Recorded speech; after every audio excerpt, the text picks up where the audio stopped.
თქვენ ხომ არ შედიხართ სურვილსაც, შემსრულებელსაც გზას უკეტავთ. დღეს ეგ მდგომარეობა ქართულ ეკლესიაში.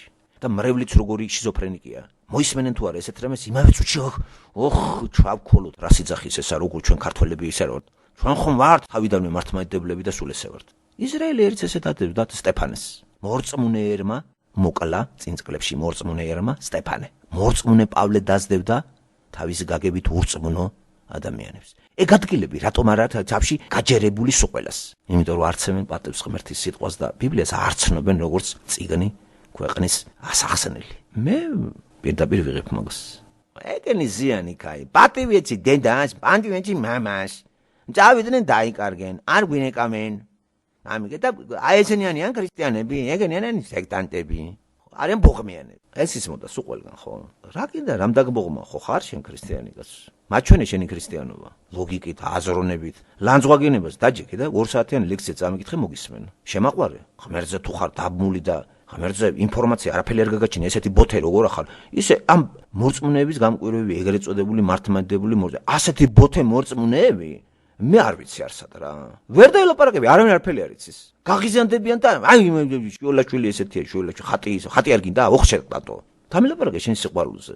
და დამაჯერე რომ შენ გიყვარს და მეც შემიყვარდება. სიყვარული გადამდებია და როცა დარწმუნდები რომ ადამიანი რასაც ლაპარაკობს, ამას სიყვარულით ამოძა, სიყვარულთან იმავე წუთში შემხარაზე გადმოვალ. მეც ხომ მაგის მაძე ვარ და რომელმა მართლმადიდებლმა შეგვაყვარა თავი ერთი მითხარით. აი კონკრეტულ კითხვას დავსვა და მართლა მაინტერესებს მომიყვანეთ მართლმადიდებელი, სიყვარულის მატარებელი. მე დავწმუნდები რომ ის რასაც იძახის ეს ღმერთიდან არის. და იმავე წუთში დამაჯეროს რომ აი მე ხომ მართლმადიდებელი ვარ და ხედავ მართლმადიდებლობაზე შეიძლება ღმერთთან ყოფნა 100%-ით ვიცი და მწამს რომ მართლმადიდებელი რო ხარ ღმერთთან არ ხარ. როგორც გინდათ ეს წამართვათ. დამელაპარაკეთ. აი 100%, 200-ით ვიცი. მართლმადიდებლობაში ხარ? ღმერთი შენთან არ არის. აგრესიულები არიან. არაინტელექტუალები, საოცრად არაინტელექტუალური არის მართლმადიდებლები ჯოგი. ინტელიგენტი დადის მღვდელი ყავს. ამ საკითხში, რომელსაც თეოლოგია ქვია და რომელსაც ქრისტიანობა გაგებაში არ არის. აი გუბაზა. ბოთე კაცი იჯდა და ლაპარაკობდა როგორ აკურთხა მღვდელმა. აი რა არის კურთხევა, რისთვის მიხვედი? დამელაპარაკე სულ ტვინ წაიღე ამ საქართველოზე. რას მიეხეთე იმ კაცთან? გუბაზა ამ ხრივ არაკომპეტენტია და იტყვის, მე ეს არ მევალებ. აი ეგ არის მაგის უბედურება ყველა ადამიანის. რატო გადააბარე შენის სხვას? საწერია ბიბლიაში ეგრე. გადაბარებული. შენი სული რატო გადააბარე სხვას? აი ქართველების ტრაგედია მთლიანი ერისა და ის მე მგონი უკვე ყველამ დააფიქსირა რომ კრიზისი არის. მე მგონი ამას აღარავინ აღარ მალავს. აქ ჩვენ ემთხვევა ჩვენი აზროვნება ერთმანეთს, მაგრამ ჩემი წანამძღვრები სხვა არის. თქვენი შეიძლება სხვა იყოს, სხვა ქართველების. ერთმანეთში შევთანხმდით იმას რომ მთავრობა მართლაც ანადგურებს იმას. ხო, მეც შემიძლია ვთქვა იგივე. მაგრამ წანამძღვრები შენი რა არის? საიდან გამოყავს ეს დასკვნა?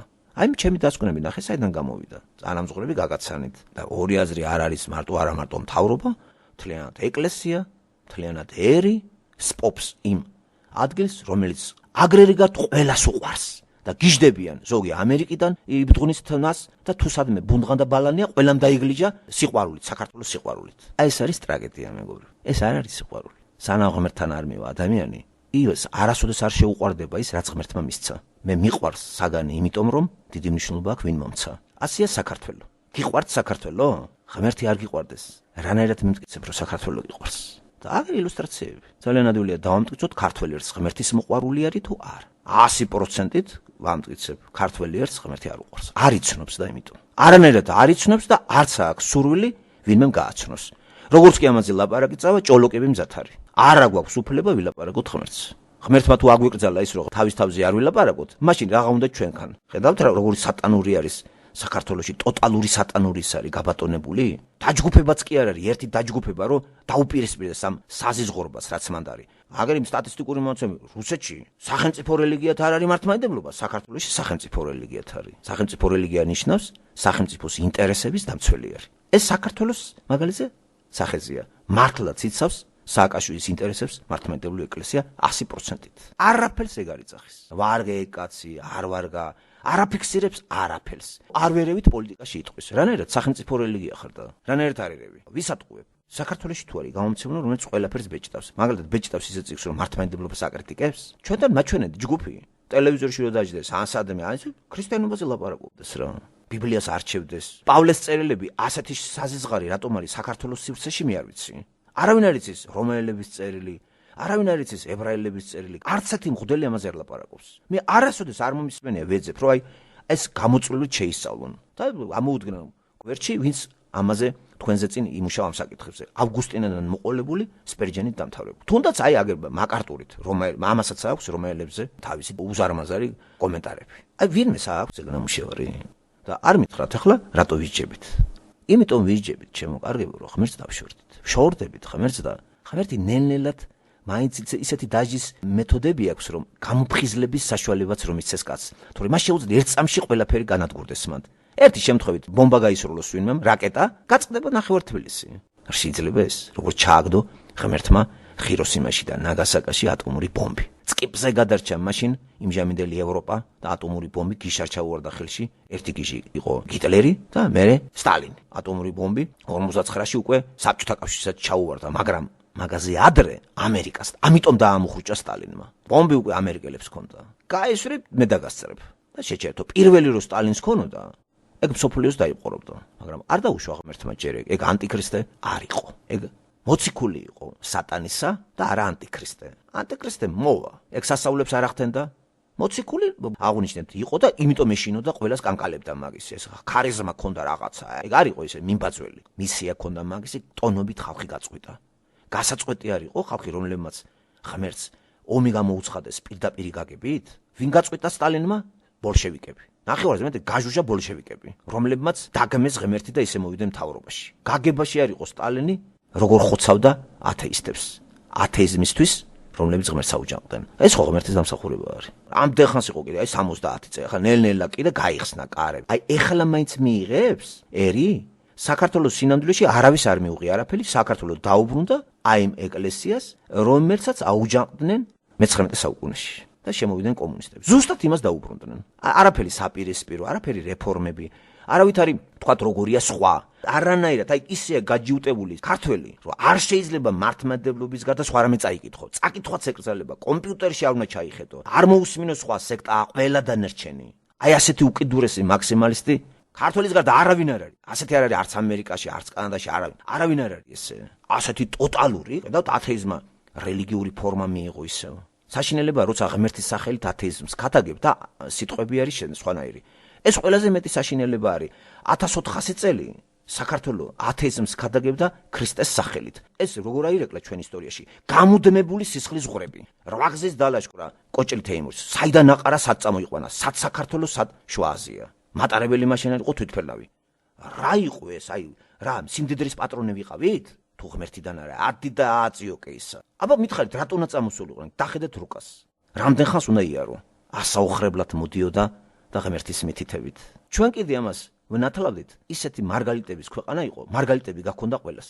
8 გზის დალაშქრა რა კოჭელმა თემურმა საქართველოს სულ მეშოკებით და ტომრებით ბრილიანტები გაქონდა. ასაგვასალდნენ ისტორიაში.